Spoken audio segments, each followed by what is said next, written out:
Assalamu alaikum and a very good morning to you all. I hope you guys are doing wonderful today. It is Friday and you are here with me, Maha Makhtoom and Shazad Khan on World This Morning.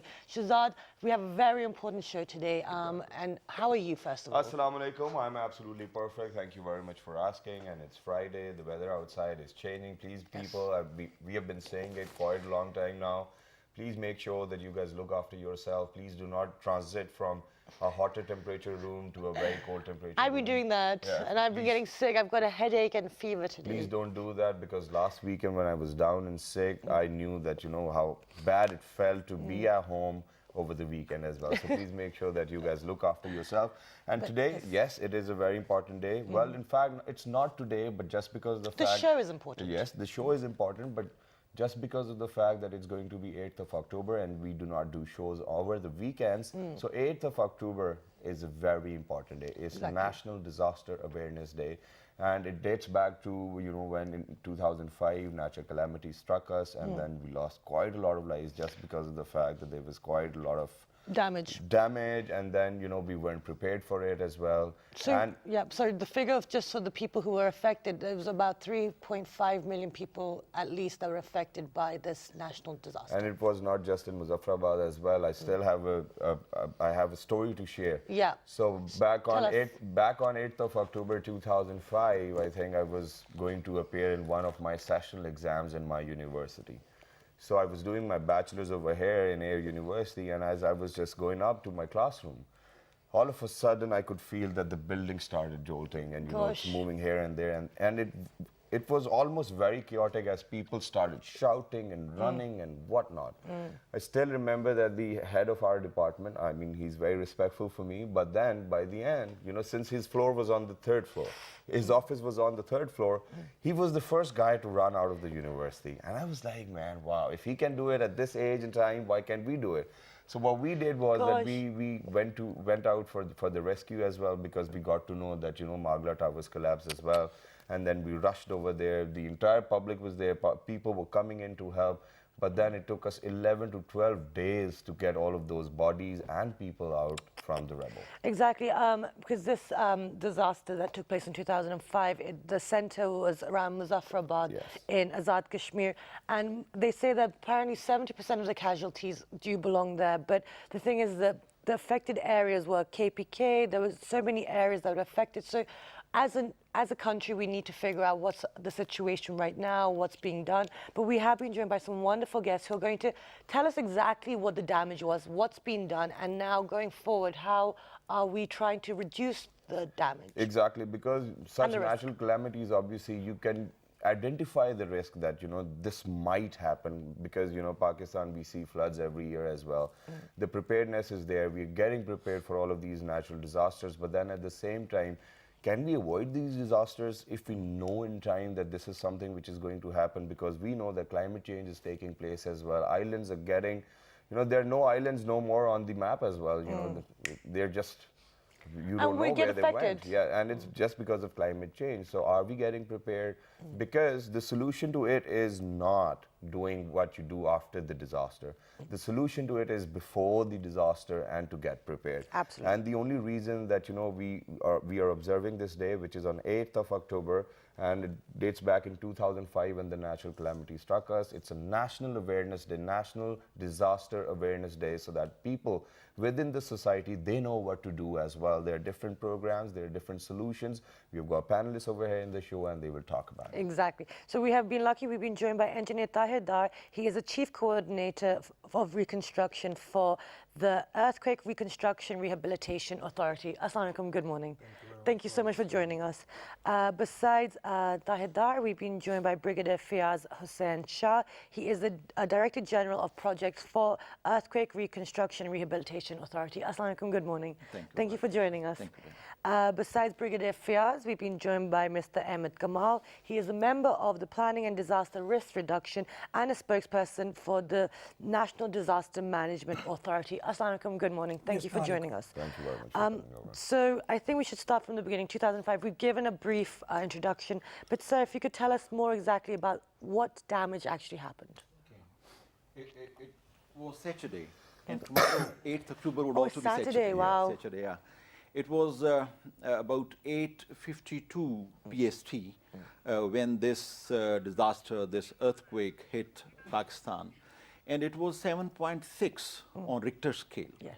And its depth was very shallow. It was 10 kilometers. And due to very shallow earthquake, it devastated area around it.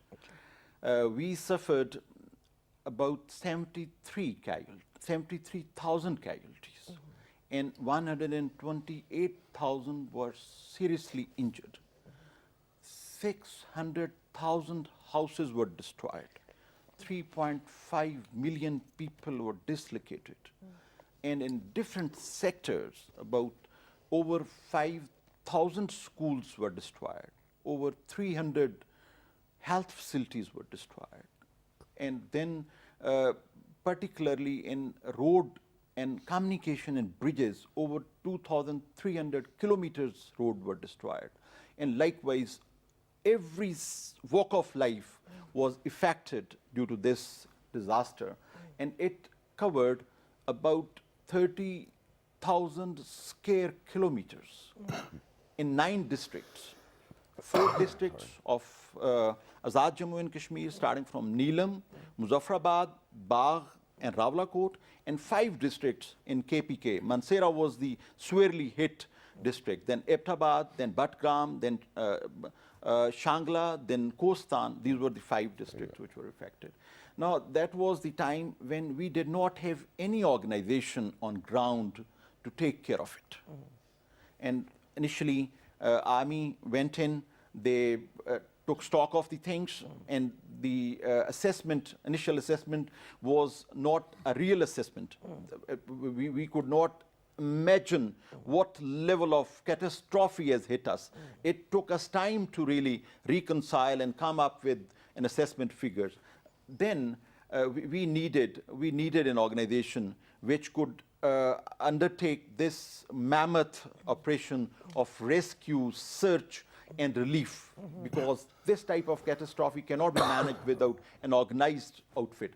It was 24th October 2005 that IRA was established. Okay. IRA came up as an organization for conducting complete reconstruction and rehabilitation process. Okay. Now, before we could go for reconstruction, we had to first go for relief operation. And relief operation took roughly 6 to 7 months. It was till April 2006 that we remained embroiled in a relief operation. And then by that time, we had made our strategies, we had made our plans, we had worked out, we had assessed the damages, then we knew what to do. And it was something like May 2006 that we started with reconstruction. And first reconstruction project was the housing.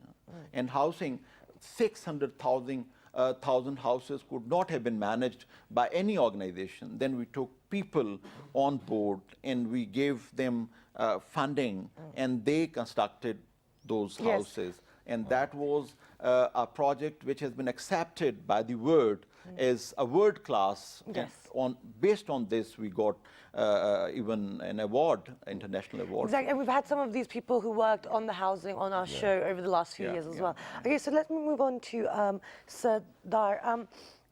In regards to the reconstruction, as Brigadier Fayaz has just pointed out, it was a mammoth task. You know, over 600,000 homes were destroyed. How did we get to the point that now we kind of gave everything back, we've reestablished it, and also in order to prevent it from happening or being as badly affected in the future? Correct.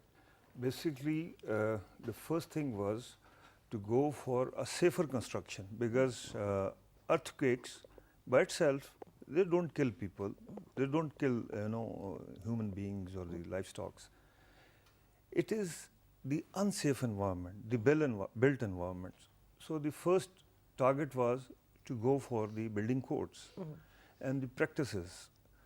That was done with the help of Ministry of Housing, and then Ministry of Water and Power, then NASPAC and International, USGS, and we came out with the building code a revised building code. Earlier is in 1986, that was revised with seismic provisions. So that was the basic step. And second is, of course, finances. And we as a nation are thankful to all the Committee of Nations. They contributed generously. Exactly. And even then, you know, infrastructure, construction and built environment, they are very cost intensive. So far, out of approximately 14,200 about projects were destroyed, we undertook, ERA exclusively, out of which we have done almost 10,200, that is 69%. Great. And besides that, what Brigadier Fayaz was saying, the 600,000 living units, the housing units, that was a great achievement. The Sasakawa Award by United Nations was awarded only because even the most developed nations, they cannot achieve more than 60% or 70% of, and then they leave as such. And all of these houses were reconstructed within time span of 1 year. That is within one. Oh, yes. Amazing. And the strategy we evolved is now a document which is being followed by United Nations, even in Nepal, in recent earthquakes. Exactly. That is exactly followed in verbatim. And the basic was that to control the finances, and that was done through people's participation. We created their cards, bank accounts, and then NADRA, very efficient organization, it was used.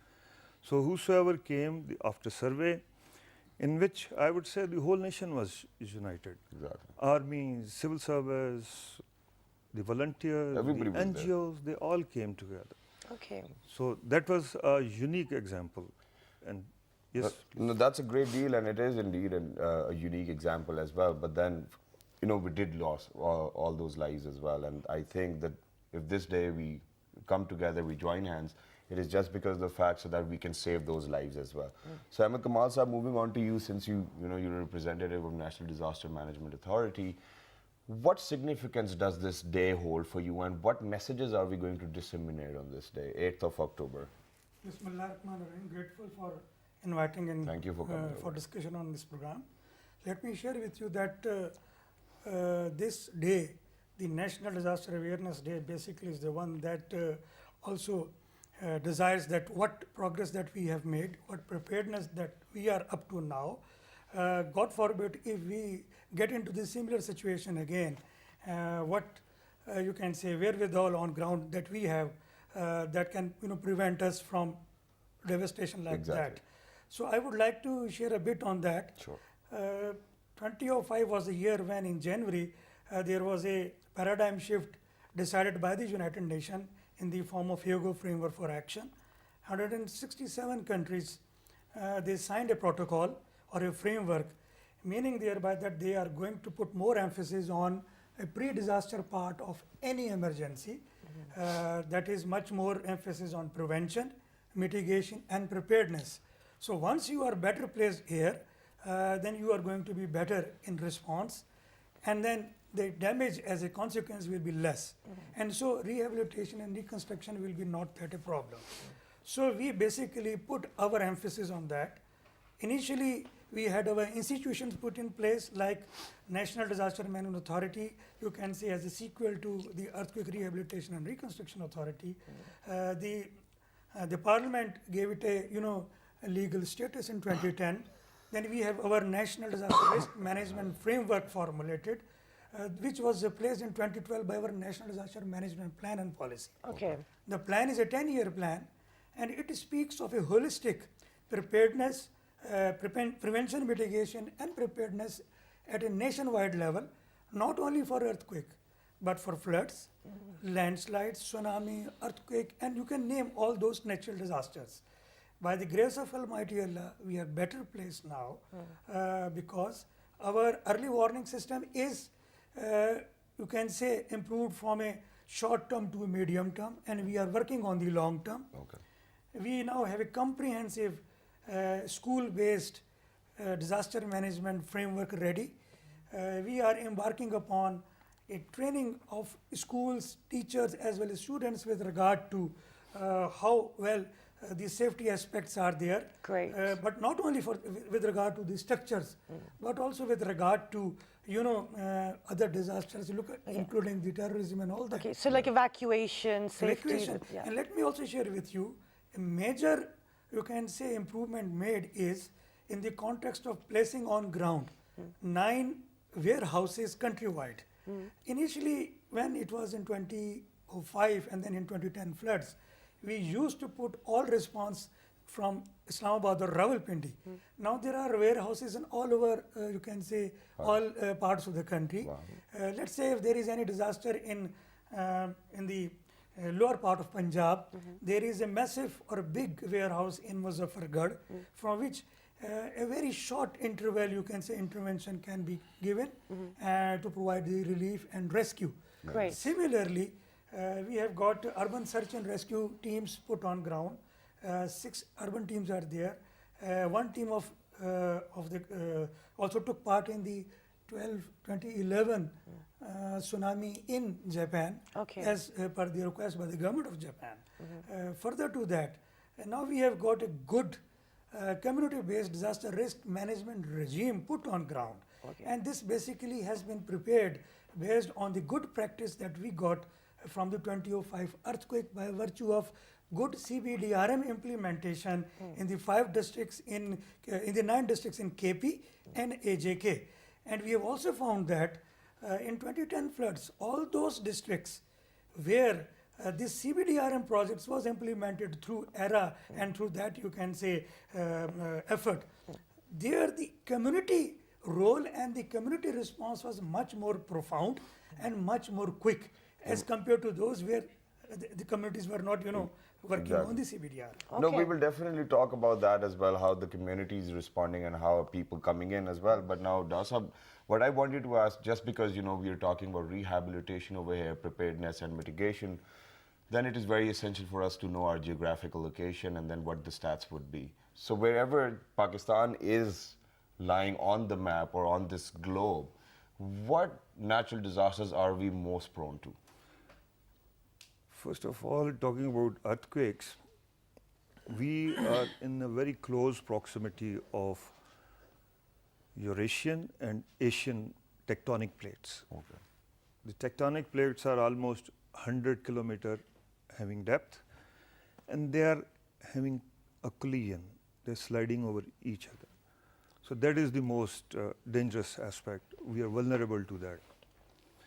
And keeping in view that, with the help of USGS and our own scientists, there are 26 fault lines which have been identified in various. If you see the map, they are crisscrossing all along Pakistan. There are certain zones which are very, very hazardous, very, very vulnerable. For example, we calculated on peak ground acceleration, that at what acceleration the shake will come. The highest is about 0.32 in Pasni, Gwadar. That means everything will be vulnerable. The current state of buildings, the old buildings, they cannot sustain that. Yeah, that was actually what I was going to ask. And we created 2 seminars also, and we invited all over from Pakistan, all over the experts. The Karachi is most vulnerable, although there the PGA calculated is much less, but these tall stories, skyscrapers coming up, they are not conforming to the building code. Okay. Where we are worried is the old buildings prior to 2005 earthquake. They are without any seismic designs. So that will be a real disaster. Okay. So what are we doing in regards to trying to minimize, if something So- happens, what are we doing? We have conducted survey even in Islamabad. Soon after the earthquake, we conducted the survey of existing buildings. And then you go for analysis. Instead of designing, you go for analysis of the structures. Yeah. And then we found out that very few buildings were requiring repair in normal term, but retrofitting. That means as per the design, you strengthen the buildings, Okay. give them support or whatever the method. There are different techniques. Besides I'm more worried about Karachi again. Exactly, that's what I want to ask, Yeah. because that's how, such a huge population, it's very, compact, it's very busy. Now, and if something happens, the damage is going to be great and the lives lost potentially could be Because there huge. are, in vertical dimensions, the people are living, So how are we going to thousand protect and them? thousand people in one building. Yeah. But when we talk about Karachi, are we talking about that Karachi's level is below the sea level as well? That's what we are focusing on, or are we It's focusing on basically, earthquakes? Or? Earthquakes. the fault lines and the area they are covering. Okay. Karachi, although it is not very extremely, vulnerable to that fault lines, but still, it's near to ocean. It's basically the design of the structures, and then there's very little space. Once you go for town planning, the parks, the schools, hospitals, they are very sensitive. One can ask why park, because in the eve of disaster, where to keep the people. So these open spaces are very much essential. Okay. And similarly, if we are designing, let's say, at one grade, the housing or dwelling units for hospitals and schools, because schools, one, they provide you immediate shelter. Second, your coming generations, the children, very sensitive. They are to be safer. Hospitals, they have to provide you. So they'll be about 2 or 3 shades higher than the normal strength. Okay. Unfortunately, these 3 or 4 factors which I've talked needs to be addressed in all populated cities. Let's just ask Brigadier Saab that, why aren't we addressing this issue first Why of are we all? And addressing- then the second thing is that, you mentioned about Pasni and all those other areas where, there are more chances, people are more prone to or facing such a natural calamity. Do we allow people to live over there? Do we have any sanctions against that? First of all, let me share that there are 4 disasters which may occur in Pakistan. On top of it is earthquake. And then second, even having more adverse effect than earthquake, a flood. Yes.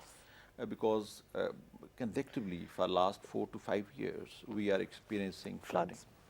The third most important area is the GLOF.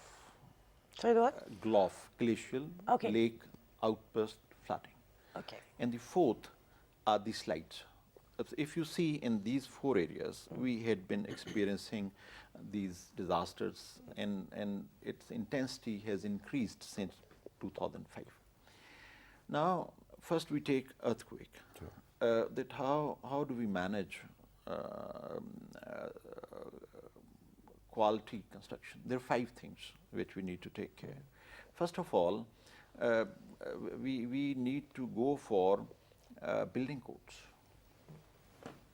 And for application of building code, you need new technologies which are seismic proof technologies. Then you need architectural and structural designing. Exactly. And then you need specifications. And then you need construction material. And above all, you need quality construction. The mandate, the obligation with which IRA is working is build back better. Now, build back better is safer, is stronger, is more comfortable, is more convenient, but at the same time, it has more price tag. It is costlier. Yeah. You need more funding. Funding notwithstanding, if we apply all these things, new technologies, the building codes, the construction materials, the designs and the specifications, definitely we can improve a response to. But why haven't we applied that so far? That's Yes, that's what the question is. And if Karachi is so vulnerable, why do you think that people get the permission to go for all of these constructions? It's not the on this side? implementation. must- We'll get that answer, but we need to go for a short break, ladies and gentlemen. Don't go anywhere. The conversation's getting more interesting as we step ahead. Let's take a break.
अपनी खैरात और सदक़ात का हक सिर्फ सही हकदार तक पहुंचाए जाने को यकीनी बनाना भी हम सब का फर्ज है।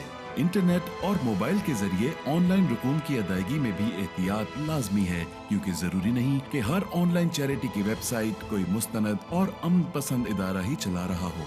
थोड़ी सी तहकीक जैसे ऑनलाइन सर्च करके उस वेबसाइट और इदारे की अहलियत का बखूबी अंदाजा लगाया जा सकता है। लापरवाही से दी गई रकूम किसी जराइम पेशा या दहशतगर्द तंजीम के मजमूम अजाइम के लिए इस्तेमाल हो सकती है। याद रखिए, दहशतगर्दी की माली मुआवनत दहशतगर्दी के बराबर जुर्म है। जब भी मशकूक अंदाज में रकूम इकट्ठा होते देखें तो फौरन पुलिस या 1717 कॉल करके इत्तला दें। अपनी रकूम का सिर्फ जरूरतमंदों और मुस्तहिकीन की इमदाद और फलाह बहबूद के लिए इस्तेमाल को यकीनी बनाएं। आखिर ये पैसा खुशनुदी खुदाबंदी के गर्ज से दिया जाता है और अल्लाह ताला को हर किस ये पसंद ना होगा कि भलाई के बजाय इंसानियत को दुख और तकलीफ देने के लिए इस्तेमाल हो जाए। दिल खोल कर दें, देखभाल कर दें, हक हकदार तक। ये पैगाम मफाद आमा के लिए वजारत इत्तलात व नशरियात हुकूमत पाकिस्तान की जानिब से पेश किया गया।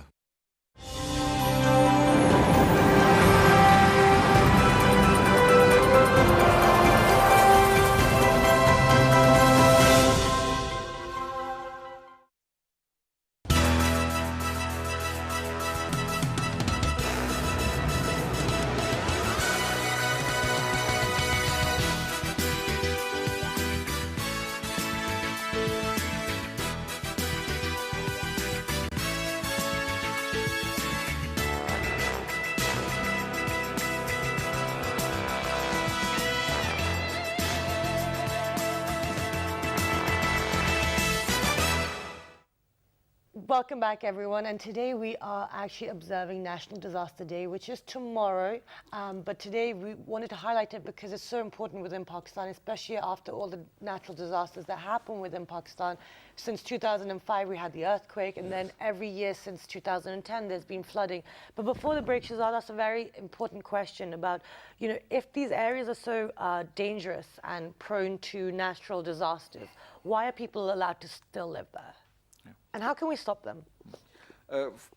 First, one has to understand complete mechanism. Areas where construction has already taken place, you really can't remove that construction. Okay. If it is substandard, you really can't in one go improve that substandard construction. But there's a concept. We can improve even substandard construction through retrofitting process. Structural retrofitting. Right. So that would need a huge risk and vulnerability survey assessment. Now, we are not at that level reached that we could undertake that huge process of risk and vulnerability assessment. But I would now like to highlight the areas where we undertook construction, in those please. 9 districts. We followed all those standards which made our construction better and safer. Okay. We applied building codes. We took the best construction material. We went for the best design. We went for the best technology, and we went for the best construction techniques. Wonderful. Now, we at least can vouch now with confidence that if any disaster comes, may Allah subhanahu wa ta'ala protect us from that disaster, that our buildings would withstand. Just to give you a picture, from 2005 onward, all construction which we undertook, and all disasters in form of earthquake which came, alhamdulillah, those buildings sustained those disasters. Okay, great. No, that is amazing. But now what the question is? Now the question is that, okay, what was in your hand, whatever was in your capacity, you guys did it. But then at least, are there some notices being sent to all of those people who live on those plains or on those areas where they're more prone to natural disasters? Are they aware of the fact that something can happen? Yeah. There's one more concept which we call mainstreaming of disaster risk reduction. That mainstreaming is to be done at national level. Okay. NDMA is spearheading that very process. Now that has to go into every sector of housing, of NHA, say, of telecommunication, of power, of houses, any sector which you can talk about, DRR has to be inbuilt in that sector through a very huge effort. And what Mr. Ahmed Kamal was referring to, and that's an achievement which Pakistan has, that we have developed our national disaster risk management framework. According to that framework, we need to mainstream disaster risk reduction, and in ERA, we made it as a cross-cutting theme. Okay. This was a cross-cutting theme. Beside gender equality and environment, DRR was the main cross-cutting theme, that wherever we go, we have to, in every sector, apply this and mainstream it. So let's see whether it is being applied or not. I would like to talk a bit more on the issue of Karachi. Sure. There are 4 or 5, in my view, aspect. Number 1, there is a definite sea level rise going on. Number 2, there is a progressive movement of the cyclonic activity towards the coast of Karachi, as we have witnessed for the last 7 to 8 years. Number 3, whatever construction that has been made in Karachi, that has not been made on any land use plan. There is no land use plan there, and above all, there is no multi-hazard vulnerability and risk assessment of the Karachi city. So if we want to do our future constructions, we need to first have the macro and micro level risk assessment of the Karachi. A macro level is there. Number 2, with regard to the implementation issue of the building codes, which ERA got revised in... Now, before you move on to that, there's one more thing which I want you to refer to for all those people who live in Karachi as well, because, you know, the society needs to play a very important role as well, and they need to act a bit wiser. So what they say is that, you know, Abdullah Shah Ghazi Saab's tomb is there, so nothing's going to happen to Karachi as well. Do you think that we need to come out of these stigmas and, you know, probably these holistic approaches? Yes, for sure. We cannot leave everything to nature or Abdullah Shah Ghazi or even to Allah subhanahu wa ta'ala. Exactly. We have to do our bit, our responsibilities, and alhamdulillah, I think that was a great lesson, and we have achieved quite a significant milestones. Building code is one. All the universities, engineering universities, they are having this, you know, earthquake engineering subjects. They are having the laboratories, the shake tables on which we go for testing, then the awareness. If you allow me, there are 3 broad regimes. We'll come back to that, but, you know, let just Kamal sir finish. Okay. We were talking about mainstreaming and all that. With regard to that, a comprehensive exercise has already been undertaken. Okay. By virtue of that, 12 sectors of economy, we have got a mandatory requirement made in the project cost estimate document, that unless and until any document fulfills the requirement of mitigation, preparedness and prevention inbuilt into a project document, that document is not going to be approved by any of the forum, including concerned ministry, including the Planning Commission of Pakistan. Okay. With regard to the question that how much funding that we are getting, or how much funding the government sector and the donor sector is putting in. Now the good thing is that the awareness is, you know, increasing. Very recently, the government has put in place a National Fund for Disaster Management, and the primary function of this fund would be to address prevention, mitigation and preparedness. Another good thing is that $1.2 billion have been committed for that for the next, you can say, 4 or 5 years. So this is a good beginning. Exactly. Thirdly, in the Vision 2025 of the government, there is a good, you can say, impressions given about what we need to put in regarding climate change and disaster risk reduction. I think that these are the policy actions which our setup has already undertaken. Now we have to translate those into, you know, meaningful construction and meaningful, you can say, establishments on ground. So the implementation needs to work a bit harder. And I would also like to highlight only one more issue. Brigadier Darsa was talking about the building code. Yes, the building code is there, but its implementation remains a very big challenge. For that very reason, now a legislation is going on. Okay. By virtue of that, once it is done, there shall be a big, you can say, penalty at each and every level of construction and each and every, you can say, tier of a society. Let's say if somebody has borrowed steel from a certain private steel mill and that steel does not, fulfill the criterion, and then there is an accident happened. So there will be a very big penalty for that, owner of that steel mill. Similarly, if a certain, let's say, development authority of any city has approved a project, and whosoever has approved and signed, and if there is any something ill thing comes out of that, then the authority is going to be held responsible and all that.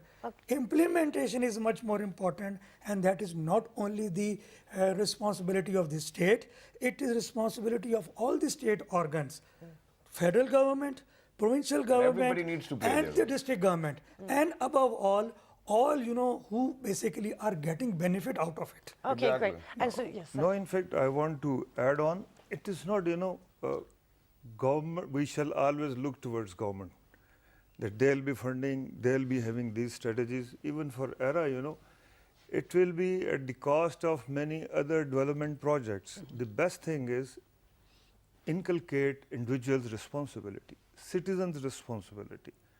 And that is not only citizens, that means who is constructing this building, all those who are involved in it. So we call it, there are 3 regimes. One is awareness regime, as you are doing now, this is one part, and media and classes and colleges, you make the people aware. Second is techno-legal regime.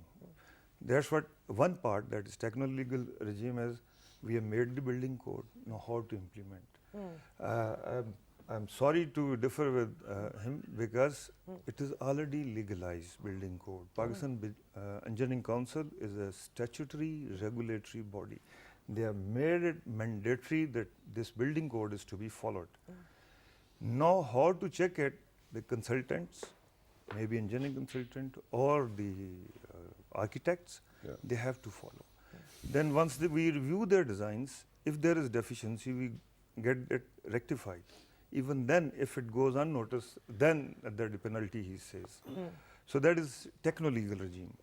That has been looked after. And the third one is? The third one is techno-financial regime.